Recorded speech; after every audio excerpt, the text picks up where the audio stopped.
சுதந்திரா நகர் சங்க நிர்வாகிகள் பதவியேற்பு விழா. சென்னை திருவல்லிக்கேணி லார்ட் சாலை அருகில் உள்ள சுதந்திர நகர் சங்க நிர்வாகிகள் மற்றும் ஊர் கிராம தலைவர் சங்க தேர்தல் 2025 ஆண்டுக்கான தேர்தல் 29/6/2025 அன்று நடைபெற்றது. இதில் தலைவர், செயலாளர், பொருளாளர் மற்றும் துணைத் தலைவர், துணைச் செயலாளர் ஆகிய பதவிகளுக்கு தேர்தல் நடைபெற்றது. இதில் வெற்றி பெற்றவர்களுக்கு பதவியேற்பு விழா 10/7/2025 அன்று நடைபெற்றது. இந்த விழாவிற்கு சிறப்பு விருந்தினராக தமிழ்நாடு மாநில SC/ST குழு உறுப்பினர் எஸ். செல்வராஜ்குமார், சென்னை உயர்நீதிமன்ற வழக்கறிஞர்கள் சங்கத்தின் செயலாளர் ஆர். கிருஷ்ணகுமார் ஆகியோர் கலந்து கொண்டனர்.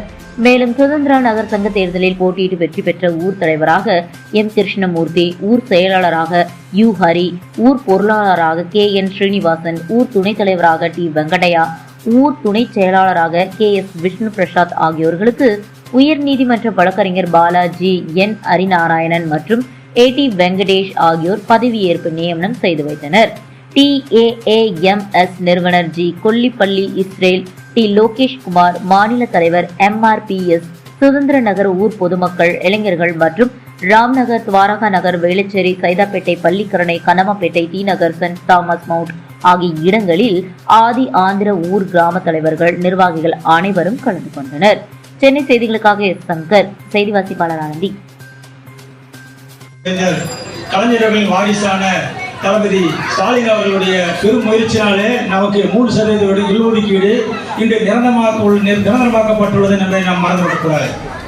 அதே நேரத்தில் இது பெருமை மிக்க விஷயமாக நாம் கருதினால் அது இந்த சமூகத்துக்கு மிகப்பெரிய இலக்காக அமையும். காரணம், உள்ளொதுக்கீடு வழங்கும் பொழுது 2009 வழங்கும் போது நமது மக்கள் தொகையுடைய கணக்கெடுப்பு மிக குறைவாக இருந்தது. ஆனால் இன்று பார்த்தோம் என்று சொன்னால் பல ஆண்டுகள் கழித்து இன்றைக்கு மக்கள் தொகை அதிகமாக உள்ளது. நம் சமூகத்திலே 3% உள்ளொதுக்கீடினால் மருத்துவர்களும், என்ஜினியர்களும், டாக்டர்களும் ஏகப்பட்ட பேர் நம்ம வந்துட்டோம். ஆனால் நம்மகிட்ட ஒற்றுமை இருக்கான்னு காரணம் இல்லை. இன்னைக்கு பார்த்தீங்கன்னா தமிழ்நாட்டில் பார்த்தீங்கன்னா இன்னைக்கு பல்வேறு சமூகங்கள் தன் சமூகத்தை பலத்தை காமிச்சு MLA சீட்டு, MP சீட்டு ஃபுல்லாக வாங்குறாங்க. ஆனால் நம் பலத்தை காட்டாத விளைவு பார்த்தீங்கன்னா மேற்கு மாவட்டங்கள் ஒரு சீட்டு தான் நம்ம வாங்குறோம். அந்த நிலைமை மாற வேண்டும்.